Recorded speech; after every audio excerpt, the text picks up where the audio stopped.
I grew up in a fairly standard family, the one that is not filmed for commercials or celebrated in books, but which was my only and most important world. Just me and my parents, huddled tightly but warmly in a modest but cozy house on the very outskirts of the city, with the window curtains burned out on the sun, and the creaking of floorboards at night seemed somehow familiar and almost comforting, because it meant, the house is alive, the house is breathing, the house knows everything about me. And before we continue, write in the comments from which city you are watching this video. Enjoy watching. My father worked the night shift at a local factory, returning in the early morning with a tired face smelling of oil and sweat, but always with a warm smile with which he greeted me, even if I was already asleep.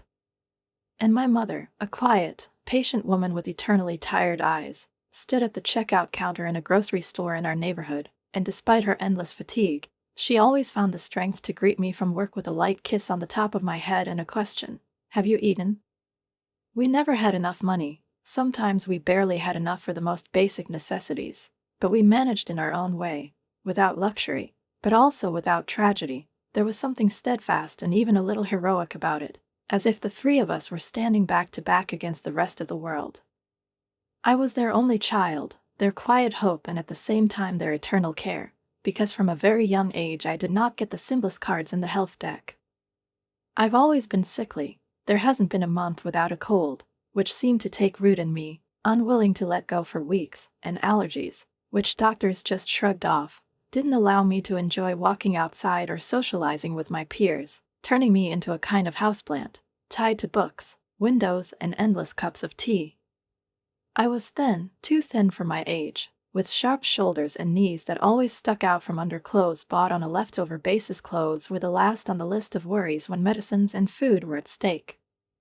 At school, I felt like I was entering a battlefield every day, when my only weapon was trying to become invisible. I tried to blend into the background, not stand out, not attract attention, but no matter how hard I tried, it still found me, the attention of those who always knew how to hurt especially painfully. Sarah. Sarah was everything I wasn't. Beautiful, confident, surrounded by a retinue of girls just like her, always giggling, dressed in the most fashionable clothes, speaking in the loudest voice, with which they unmistakably sought out the weakest. I was late for class and slipped into my seat, hoping for silence, for peace, that I would not be noticed today, but this hope evaporated like a morning mist as soon as Sarah noticed my appearance. Look who decided to show up. Her voice was clear as a spoon on glass, and loud enough for everyone in the class to hear. Were you too sick to come yesterday? Or maybe she finally found something that wasn't from the charity box. She continued, not hiding her gloating. Her friends laughed, enjoying the performance, where I got the role of an extra over and over again, whose humiliation is the main event of the day. I lowered my eyes, trying to hide inside myself like a turtle in its shell, and whispered softly, "Just leave me alone." Sarah narrowed her eyes and came closer. What was that? I can't hear you. Speak up, mouse. Her voice dripped with venom, but then Mr. Sartori, our math teacher, entered the classroom, and the pause caused by his appearance interrupted the planned performance, preventing it from unfolding in full force. I spent the rest of the day in silence, trying not to make eye contact with anyone, answering in monosyllables when addressed, and all the while feeling resentment and shame gnaw into my chest like a clawed beast. It was different at home. The house was my only refuge, where even the silence seemed sympathetic. At dinner, when my parents noticed that I had barely touched my food, they looked at each other. The anxiety in their eyes was silent but palpable. Gaia, darling, you hardly eat. Did something happen at school? Mom tried to speak softly, not pushing, but I could feel her anxiety spreading to the table next to the plates. I shrugged, pushing the potatoes with my fork. Nothing. I'm just tired, I lied, unable to put into words how difficult it can be to stand up to a look full of contempt. My father, who had been silent until then, put down his fork and, looking at me with that unshakable seriousness that he possessed in rare but important moments, said, "You know, Gaia, you can talk to us. Whatever it is, we're here." I nodded without looking up, because I knew every word they said was sincere. But tell me, to recount the humiliation out loud seemed impossible, as if it would fix it in reality forever. Thanks, Dad. I'm just really tired. I think I'll go to bed early, I whispered, getting up from the table and feeling like my legs were leaden. The next day, I walked to the school gates with a weight that came not so much from my backpack as from fear. I knew that I was waiting not just for classes, but for new words, new injections, new humiliations. As I made my way through the noisy stream of students, trying to remain inconspicuous, I heard familiar voices. "Hey, ghost girl, try not to disappear before class starts," one of Sarah's friends said contemptuously, grinning as if it were a witty compliment. Their nicknames stuck to me like glue, for the pallor of my skin, for my closeness, for my inability to snap back. The laughter that followed was cold and cutting. I quickened my pace, not raising my head, not allowing myself to meet the eyes of those who were already watching, whispering something behind my back. "Just ignore him. Just walk past me," I muttered to myself, but even my own voice seemed empty and powerless. The first test of the new day, like a guardian at the threshold, was the survival in the classroom of Mrs. Colombo, a woman whose desire for pedagogical rigor often manifested itself in monotonous mutterings about the importance of discipline and attendance, which she began exactly at the moment when I, trying not to attract attention, slipped into my place at the very back of the class, sinking into a chair with relief bordering on exhaustion. I had barely settled in when the door opened again, letting in a flood of morning light and a whole delegation of confidence. Sarah, dressed in another fashionable outfit, carefully chosen to make an impression, entered the classroom not just as a student, but as a queen at her own ball, accompanied by her integral retinue of those who always laughed the loudest. "How nice of you to join us, Gaia," she exclaimed, stopping at my desk. "We thought you were lost in your closet with your handiwork." Her voice rang over the heads of her classmates, and the laughter that followed echoed, hurting me like a blow. I felt my cheeks flush with humiliation, and my fists clench under the desk, but all I could get out of myself was a quiet, "Just leave me alone," spoken almost in a whisper, more directed at the wooden surface of the table than at her.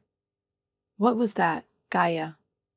"We didn't hear it," Sarah asked with feigned surprise. "Please say it louder." Her grin wasn't just cruel, it was triumphant, like a huntress who had cornered her prey. I shook my head, choosing silence because any word I said out loud could be used against me, as it had happened before. When the bell finally rang, the one that was supposed to be the beginning of the lesson for everyone, but for me it sounded like a temporary escape, I breathed a sigh of relief, knowing that the respite would not be long.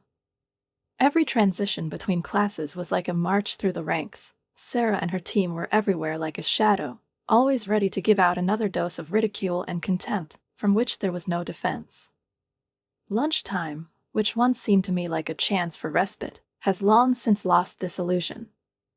I avoided the cafeteria, which was filled with noisy chaos, reminiscent of a jungle with predators at every turn, and found my own little hiding place, a bench under an old oak tree in the backyard of the school, where I could feel out of their reach for at least a few minutes.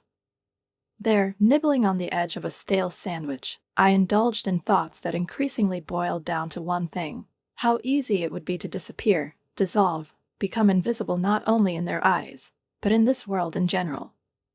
It was at this moment that a voice broke the silence. "Hey, why are you sitting here alone?" I looked up, startled, and Jake, the guy from my English literature class, was standing in front of me. He wasn't one of Sarah's confidants, and he wasn't particularly visible in class, but unlike most, he never laughed. "I like it that way," I replied, hoping that he would take the hint and leave me alone. He just shrugged and sat down next to her without saying another word. "Dress up however you want," he said after a minute of silence, looking away. "Sarah is just a set of beautiful wrappers, behind which there is emptiness." It took me a moment to realize that he was serious. His words sounded like a challenge to the usual way of my isolated universe. "You can say that you surprised me," I confessed, rising from the weight of my own resentment. "Gaia, you can't let her break you. She just likes to chat." "No one takes her seriously," he said, and there was no forced support in his voice. but confidence, as if he knew what he was saying. I wanted to believe him, but it seemed like something far away, almost impossible, like a dream that only seems real in a dream. Easier said than done, I muttered, staring at the grass at my feet when the bell announcing the end of lunch roused me from my reverie. As I packed my things, I allowed myself a small smile for the first time in a long time. "Thanks," I said, not looking at him. "No problem." "See you later, Gaia," he replied, walking away. The rest of the day passed in a semi-oblivion, as if in a fog, and I counted down the minutes until I could return to the house, to my only safe zone, to a space where no one was laughing at me or whispering behind my back. But even at home, the anxiety wouldn't let go. Jake's unexpected kindness instilled in me a kind of warm feeling, something like a timid hope, thin as a thread, but so important that I was afraid to breathe for fear of tearing it. And yet school remained a place where I couldn't find a place for myself, where every day was a repeat of the previous one, and each time I tried not just to live to see the end of lessons, but not to break down under the weight of contempt and loneliness. Soon, stress began to make its way out, affecting not only the soul, but also the body. I began to feel headaches more often, my stomach began to ache, old ailments returned, becoming more acute, as if taking revenge on me for every tear and depressed feeling. I couldn't pretend everything was okay anymore. One evening, when Mom was washing the dishes and Dad was looking at the bills at the kitchen table, I curled up on the couch, wrapped in an old blanket, and, burrowing into it, tried to soothe the pain from another migraine, which seemed to have climbed into my skull, not allowing me to think or breathe. When Grandma came, with her light, almost weightless step and infinitely attentive gaze that seemed to penetrate right through the skin, recognizing feelings that had not yet had time to manifest on the surface, I already knew that pretending would not work, because she always saw through, and this day was no exception. It was worth it to her to look at me. Her face clouded slightly, and she sat down next to me, took my hand in her warm, hard-worked hands, and whispered without looking away, "Gaia, it's not just because you're sick, is it?" And there was so much gentleness in her voice, but also unshakable firmness, that I tried to wave it off with a familiar gesture, shrugging my shoulders and saying, "I'm fine, Grandma, I'm just tired." But she didn't accept this empty phrase, didn't look down, and didn't change the subject, as adults often do who don't want to hear the truth. "It's nonsense," she said softly but firmly. "You're sick, yes, but it's not just physical. It's because of those kids at school, isn't it?" And her words, spoken so simply and directly, hit me unexpectedly hard, as if someone had opened the door to a room that I had tried in vain to keep locked. I hesitated, biting my lip, feeling a lump rise in my throat, and finally the floodgates opened. I told her everything, about Sarah, about the ridicule, about the pain that began in my heart and seemed to grow into my body, making every day unbearably long and difficult. Grandma listened without interrupting. Her face gradually darkened with anxiety and anger, but she did not interrupt me for a second, giving me the opportunity to vent all the pain that had been accumulating for months. When I finished, she took a deep breath, leaning slightly towards me, and her voice became especially serious. "Gaia, your body reacts to your stress and anxiety. All of this, migraines, abdominal pain, is not just a coincidence. The fear you live in affects your health. We can't just treat the symptoms, we need to deal with the cause itself." These words stunned me, and the thought that all my soreness could be the result not only of a weak body, but also of the constant mental anguish that my school life had turned into, seemed both scary and liberating. Seeing my confusion, Grandma continued, explaining that prolonged stress can have real physical consequences, and that's why we can no longer ignore what is happening. The next day, she gathered my parents and me at the kitchen table, and for the first time we openly talked about how school, as it is, destroys me. After much discussion and painful thought, my parents made the difficult but important decision to transfer me to distance learning, hoping that by removing the source of fear, we could begin healing. And the difference was like day and night. Away from the constant attacks, from the treacherous whispers and snide glances, I began to feel my body slowly release the pain. Headaches began to appear less frequently, my stomach no longer twisted with fear, and for the first time in a long time, I could just sit down and concentrate on tasks, on reading, on my own thoughts, without hiding every emotion under a mask. One day, sitting at the kitchen table with a math textbook, I even caught myself solving an example with interest and not out of fear of failing. Mom came in to make me tea, and she just stared at me for a while without saying a word, and then she said softly, "You seem different, Gaia. Happier. I don't even know how to explain it, but you're glowing." I looked up at her, slightly surprised, and realized that she was right. "Yes, I guess," I replied after a pause. "It's weird not to worry about what's going to happen at school tomorrow. Just live." Mom nodded, and a relieved smile lit up her face. "I'm just glad you're feeling better. We should have done this sooner," she said, and I felt as if a wall of understatement had disappeared between us. The transition, of course, was not without difficulties. I missed my few friends, and learning in the new format was confusing at first, but over time, as days turned into weeks and weeks into months, I began to feel like I could finally breathe deeply. One morning, when I was going to my first virtual lesson, I heard a knock on the door, and my mother opened it a crack and asked anxiously, "Gaia, do you mind? Do you miss school or your friends?" I froze, thought about it, and answered honestly, "Sometimes I miss you, yes, but it's better this way. Now I feel like I can focus, I can be myself." She nodded, her eyes softening. "You just shout, if anything, I'm down here," she added tenderly. So, step by step, I found a rhythm in the new reality. Subjects that used to scare me began to make sense. Teachers on the online platform turned out to be patient and attentive, and each new day became a little easier than the previous one. One day, after a particularly successful math class, my father returned home earlier than usual, looked into my room and, seeing me concentrating at the table, said with a smile, "Look at yourself. You're learning without all these bullies breathing down your neck." He came over and ruffled my hair, and I couldn't help but smile back. "It's weird, Dad." "Okay, but it's weird." As if I could actually do that. He looked at me with that calmness that always inspired confidence, and simply said, "Because you can, Gaia." I always could. There was obvious, sincere pride in his voice, that warm, low-pitched tone in which my father's genuine faith in my strength, in my ability to cope, overcome, and straighten my shoulders was heard, and perhaps this is what kept me afloat in the days when everything seemed shaky, but despite the visible improvement and the physical recovery, silence and loneliness in which I now lived began to weigh on me in a different, new way. The absence of familiar sounds, the rustle of pages in the classroom, whispers in the hallways, even those rare but real conversations with classmates, began to remind me that a person is still a social being, and even I, accustomed to loneliness, suddenly began to miss voices, faces, gestures, even if not always friendly. The house, which used to be a refuge for me, filled with the smells of my mother's cooking, the rustle of newspapers, the voice of my grandmother, who turned out to be my salvation, suddenly began to seem like a cage, albeit a golden one.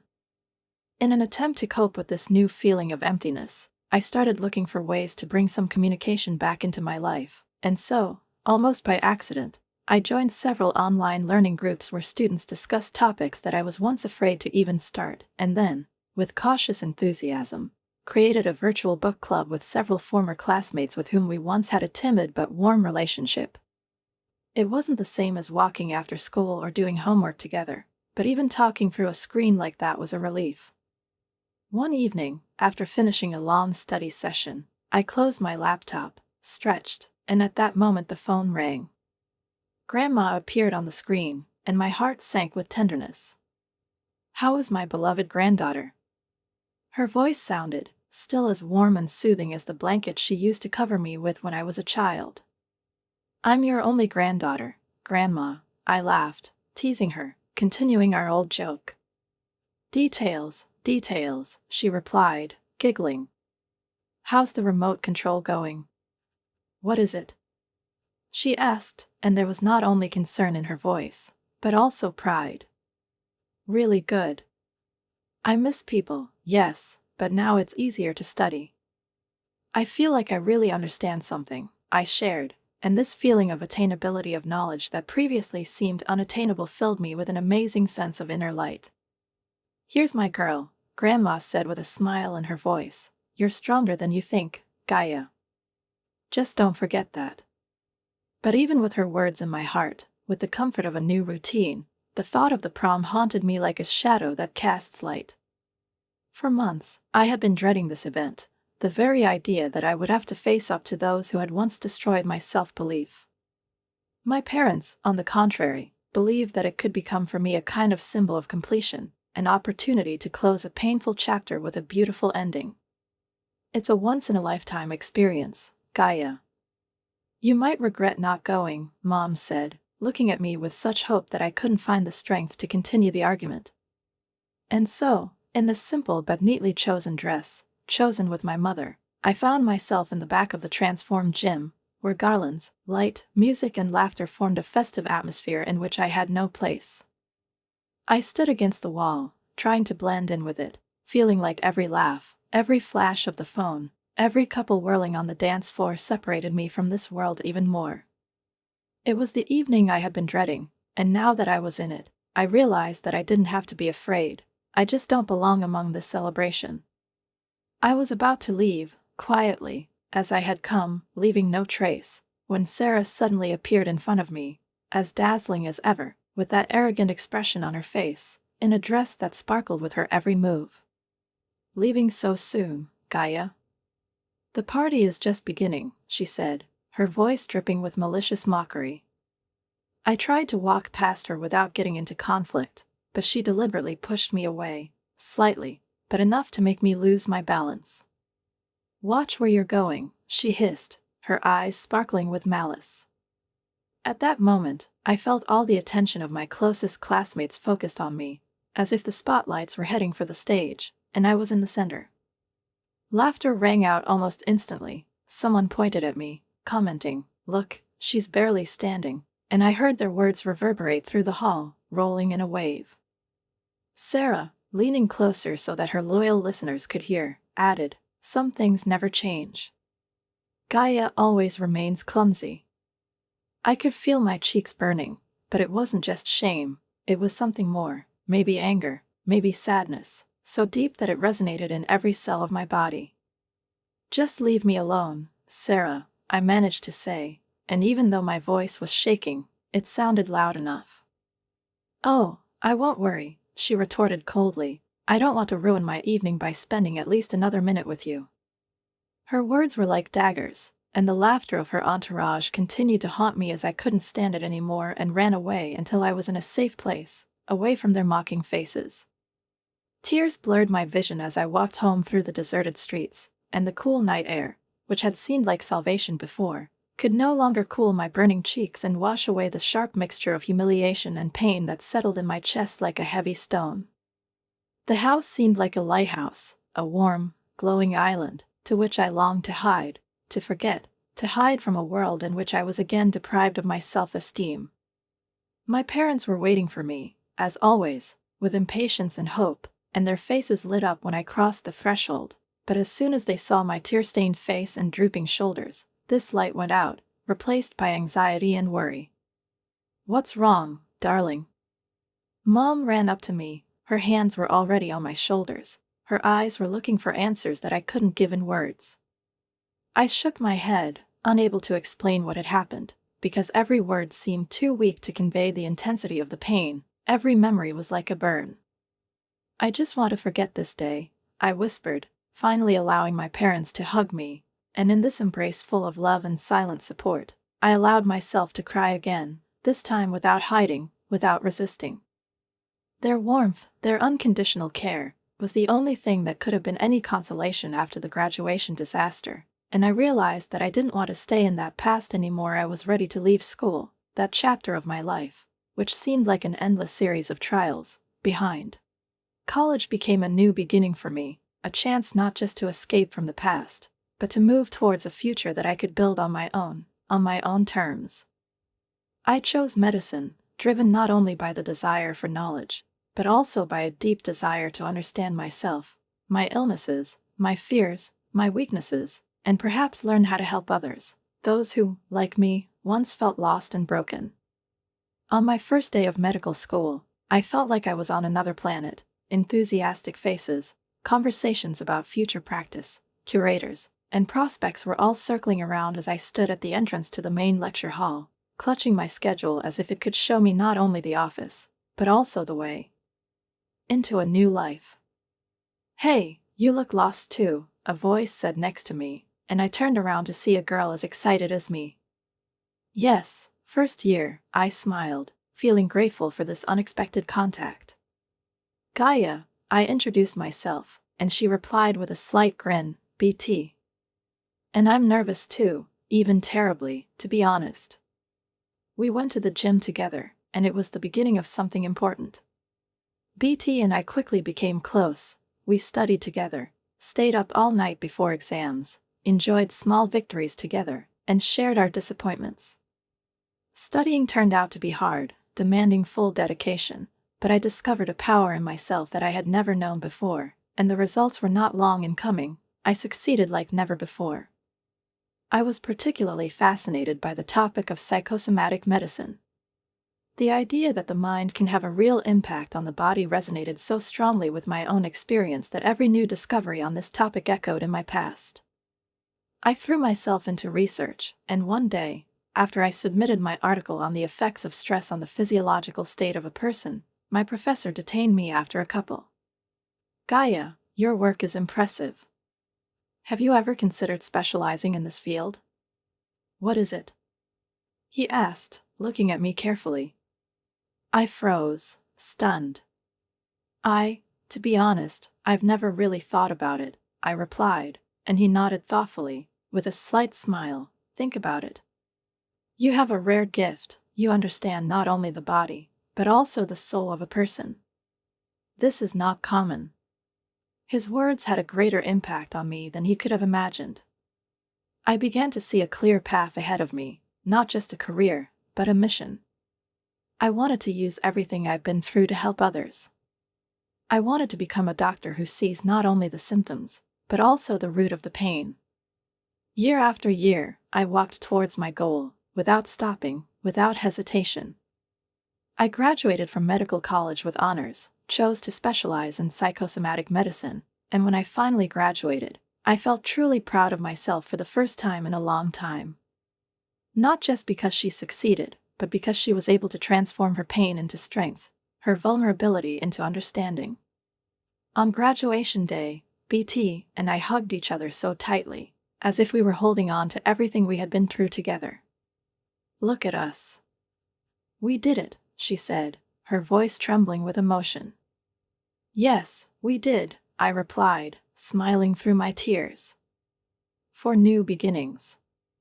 And when we threw our academic caps in the air, I felt like everything that had been weighing me down before finally let go. The pain, the loneliness, the fear, it's all left behind. There was only a future ahead, full of possibilities and new meanings. And I was ready for it more than ever before. I have written a lot, thought a lot, and immersed myself in the most subtle interweaving of the psyche and body, trying to understand how the confusion of our mind can manifest itself physically, turning into real, tangible, and sometimes health-threatening ailments, how fear can turn into migraines, anxiety into insomnia, and constant pressure and guilt into chronic pain, not amenable to conventional treatment. Stress, internal instability, suppressed emotions, the rhythm of everyday life, exhausting and merciless. I studied all this with special attention, and the deeper I went into this topic, the clearer it became that the root of many problems lies not in the body, but in the soul, and that healing is possible only when we learn to hear, to recognize and treat what is not visible in the pictures and analyses. I was particularly inspired by the discovery that by changing one's perception, finding peace within, one can not only stop destructive processes, but also reverse them, as if the soul itself can be a cure if given the right direction. My work, my articles, reflections, and notes, collected over the years of study and practice, began to attract attention, at first cautious, academic, then interested and enthusiastic. Invitations to speak, share experiences, and discuss with colleagues, and sometimes with ardent skeptics, began to arrive more often, and at some point my name began to be associated with a new approach to medicine, an approach in which there is no separation between body and spirit, between symptom and cause, between external and internal. The real breakthrough came when I was invited to be the keynote speaker at the prestigious annual healthcare conference, which brought together leading experts, government representatives, researchers, and practitioners from around the world. My topic, the connection between psycho-emotional state and physical health, was not chosen by chance, and standing in front of hundreds of eyes, in front of a sea of faces listening attentively to every word, I felt not fear, as it would have been before, but delight, not from recognition, but from the fact that I could finally speak out loud about what matters. When I walked off the stage to the sound of applause, when the audience began to come up to me, ask questions, thank me for my courage and clarity, I felt my old fears, my school shame, my chronic insecurity crumble, giving way to what had been built over the years, confidence based not on the approval of others, but on knowing your value. The wave of interest did not subside after the speech. On the contrary, I soon received an invitation to dinner with the most influential representatives of the healthcare sector, officials, heads of insurance companies, directors of large medical clinics. It was not just a formality, it was a chance to establish contacts, discuss partnerships, and take the next step. I was standing in front of the mirror, holding a brush with shadows in my hands, and I saw my reflection, the face of a woman who went through pain and chose the light. I carefully chose the dress, the one I always felt confident in, not because it was expensive, but because I was myself in it. I knew that today I was not just presenting a study, I was presenting a path, a girl who once hid behind books, avoided glances, and now, years later, goes to dinner among those who control the future of medicine. It wasn't about looking good, it was about feeling worthy. The restaurant was elegant, the conversations were intense, the compliments were sincere, and each of them strengthened my resolve, my belief that I was moving in the right direction. I was about to leave, still on the rise from success, when a familiar voice from the past, which seemed to have left me a long time ago, stopped me. "Wow, look at you," came a voice from behind me, and I turned around, immediately recognizing that tone in his voice, the same condescending tone that once made my stomach clench. It was her. Sarah. My nightmare from my school years, standing in front of me in all her splendor, well-groomed, with the same slight smile that always carried contempt. "I finally figured out how to dress," she said, looking me up and down. Her look, her posture, her voice, everything was so familiar that for a moment I felt like I was back in the school hallway, back to the days when every morning was a battle. "It's been a long time, Sarah," I said evenly, calmly, not backing down. She laughed, the same laugh that had once been torture to me. "Seriously, how much did I have to borrow to afford this evening? It's not cheap here, you know." Her words, as always, were aimed at hurting, pricking, questioning. But I met her gaze, and this time there was no fear in my eyes, no desire to disappear. There was only a steady, mature silence. I was no longer someone who was easily offended. I was a woman who had walked through the storm and found her way. And I looked at her, still beautiful, still cold, and I felt not anger, not answering bitterness, but perhaps a slight sadness. Because, oddly enough, I felt sorry for her. She stayed there, at school, in those days of anger and superficial victories. And I went on.